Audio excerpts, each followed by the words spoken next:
good, yeah. I bet y'all wondering why we all prepped up and staged in this kitchen. Today I'm gonna bring to you two Jamaican classics, curry and oxtail.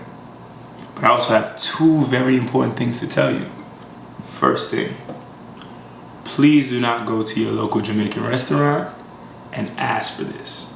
It's not a common way to prepare oxtail, and you will probably have a difficult time. Second thing, clean your meat. I don't care what the studies show, I don't care what science says. Vinegar, lime, if you're gonna try to make a Jamaican dish, first thing you gotta do.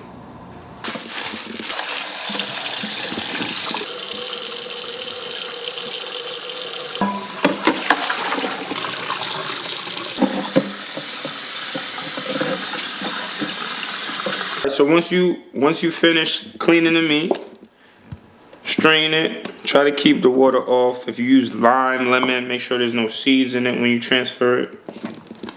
And what we're gonna do here is add all of our ingredients, our dry ingredients, and then our wet ingredients, and then massage it into the meat. All right, so dry seasonings, you have your curry powder, got your salt, garlic powder, onion powder, black pepper, and then finally some of the allspice. Okay, and then you want to add your green part, or your scallion, or your green onion, whatever you want to call it.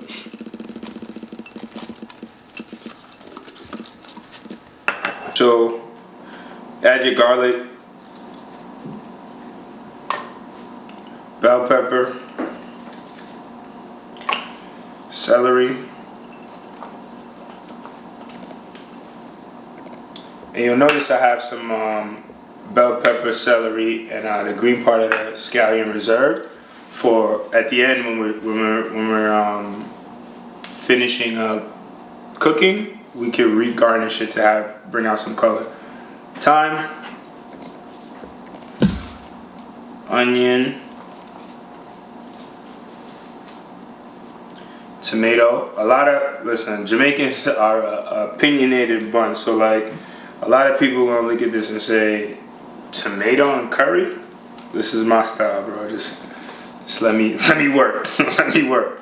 Oh, and can't forget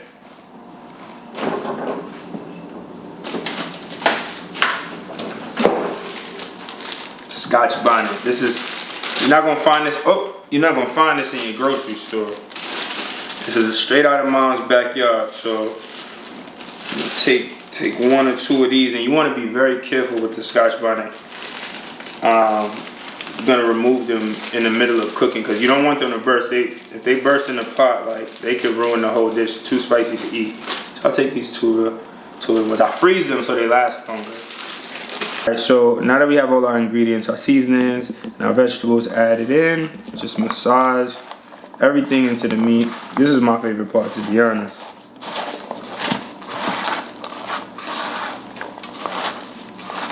Make sure you incorporate, spread the love around in this pot. And you'll smell all the flavors coming through. That's when you know you did the thing right.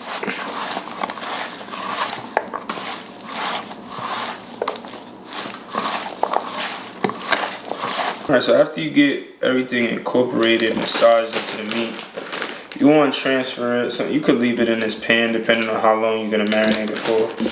If you're going to do it longer than overnight, I suggest freezing it in the Ziploc bag, freezing it, and then defrosting it when you're ready. But this is going to build and lock in a whole lot of flavor. Like, it smells, I wish you guys could smell it. It smells delicious.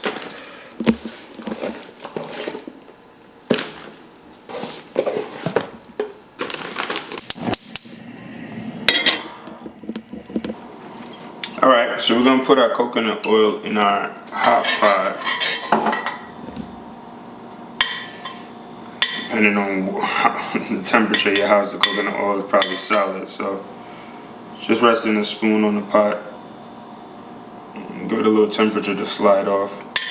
And what we want to do is make sure that this oil gets hot. We're not putting too much to deep fry it, but just to give some flavor, one, and then also to allow the oxtail to sear in the oil.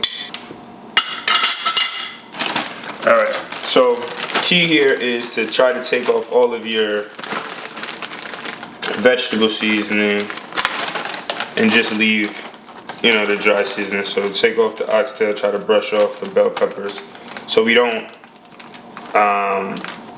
mess up the searing of the oxtail. We want to give it time to really brown. Try to take off as best you can the seasoning. I like to do it, just separate the oxtail on one side of the bag so I can not start cooking multiple pieces at different times. So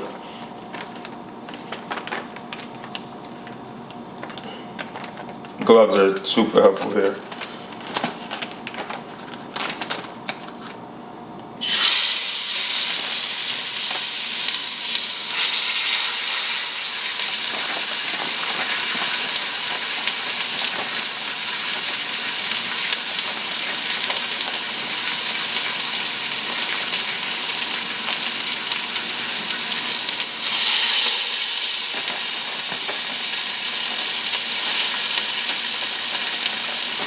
So we'll just continue to brush off and place the oxtail in the pot.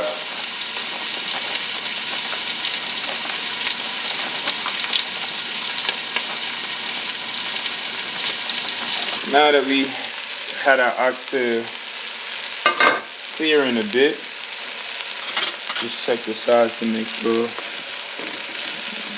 You don't want it to burn, so you gotta make sure to move them. This color in the pot is good. You see it didn't gather too much water. If we would have put the vegetables in there, it would have been a lot of water already. So what we're gonna do now, and it depends on if you're gonna use a crock pot or not. What we're gonna do now, since I'm gonna use the crock pot, I'm gonna go ahead and add all the remaining vegetables. And then I'll use the bag to fill it up with some water to cover the oxtail and have it boil a little bit in there, and then I'm gonna transfer it to the crock pot. We just fill up the bag or whatever we have the seasoning in to kind of get whatever remaining salt and flavors in there. Cover it. We'll turn the fire up. Stir it around. Be careful to make note of where these bad boys are, because you're gonna want to fish them out pretty soon. You can do it when we transfer, but if you're not transferring to the crock pot, you want to make sure you know and can identify them very quickly, because as they start to boil, you want to make sure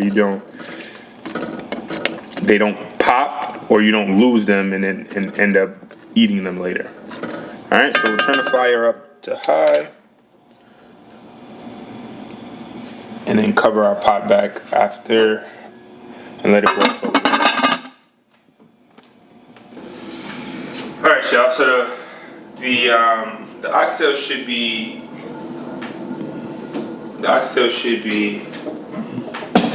all good and boiled up with the seasonings. What we're gonna do is transfer it into our crock pot. So I'm gonna bring the pot over here and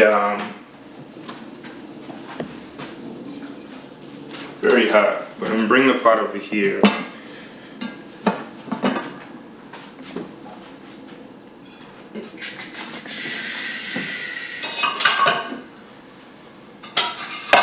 Basically transfer, I have a slotted spoon, so I'm gonna transfer the oxtail piece by piece, and then go ahead and get the vegetables and the gravy in there, and then add a little bit more water just to make sure it's covered and we don't dry out the oxtail while we pressure cook it. See here, this smells delicious.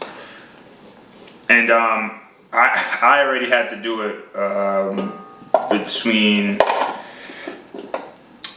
before changing it. I already had to take out the Scotch bonnet because they were already, I could see they were about to pop. So I fished them out already, and they're not going into the pressure cook. But I may add them back depending on the flavor that I see after or I taste after the pressure cooking.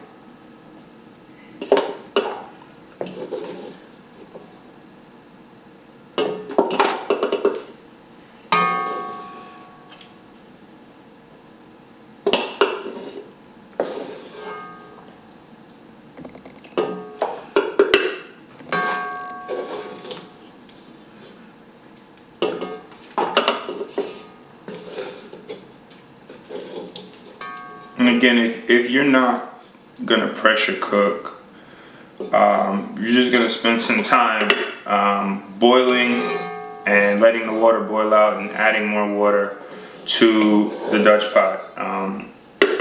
It'll save you time to pressure cook it, but if not, I understand. It's just gonna take some time, so be mindful of that. And basically, you're just gonna be checking that for the temperature or the tenderness of the oxtail, so to your desired tenderness. Put this here. Go ahead and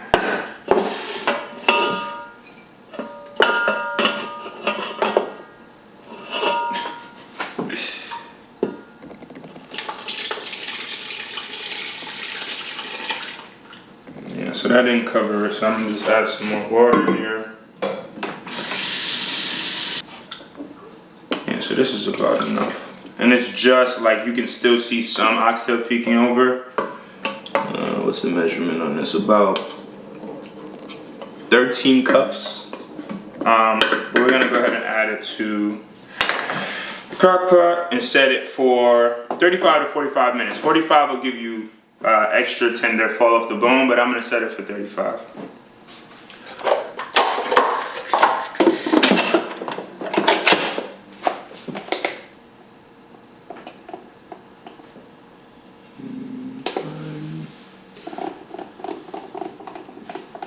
35 minutes on high, starting now. Make sure we seal the pressure. So we've transferred it. I cut out this part, but we transferred it from the pressure cooker back to the pot, and we're gonna do our garnish and add the butter beans. So I'm just bringing it back to a boil.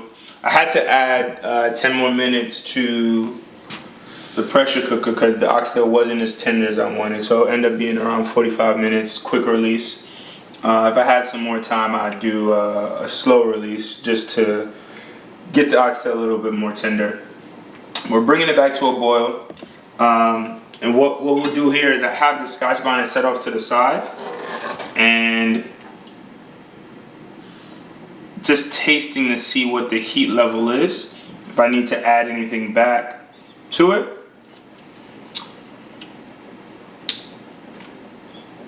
Seems to be good. Could use a little bit more salt, but after we add the butter beans, there's some salt in here, so I'll taste it again and see if we need to add anything else. So as it starts to boil, just stir it in, and for those who are, you know, perfectionists, I guess, you can remove the twigs of thyme, just to pretty up the pot, I guess. You could leave them in, but removing them sometimes helps.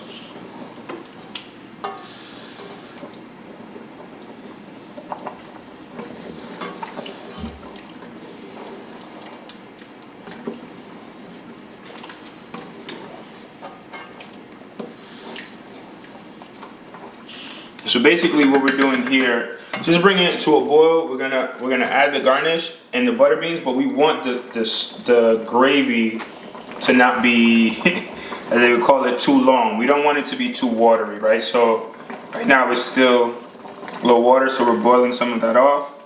And then the butter beans will add a thickness to it as well, so we're not gonna stay too long boiling it off. So the water's boiled off just a little bit now. We're gonna add the butter beans.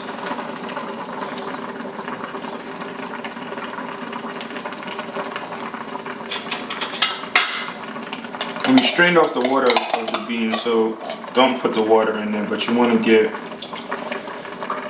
kind of all of this starchy goodness out of the can, because that'll help thicken up the sauce.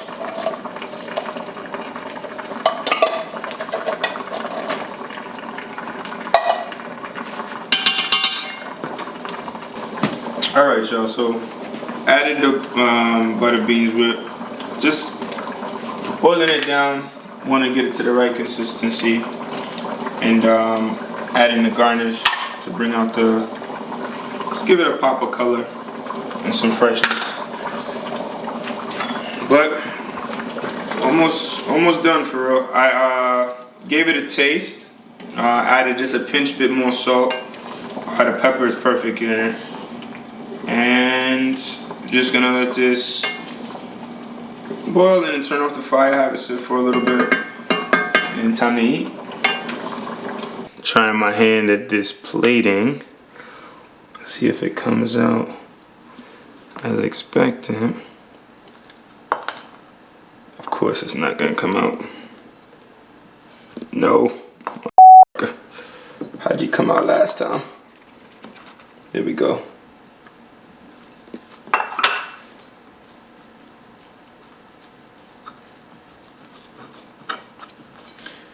You should smell this coconut jasmine rice goodness. And now it's time for our oxtail.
So the moment we've all been waiting for. Is curry oxtail better than regular oxtail?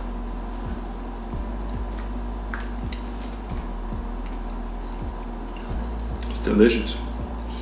It's delicious. Let me give it another try. I need one more bite. Some rice.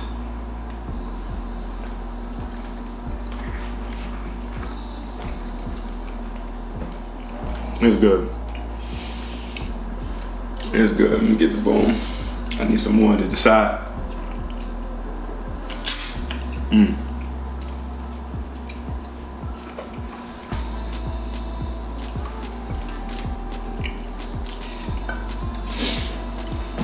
I wouldn't say it's quite better, but it's close.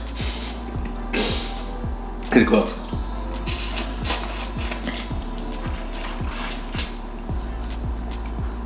Alright y'all, I'm gonna go ahead and take care of the rest of this, but try the recipe out. Let me know what you come up with.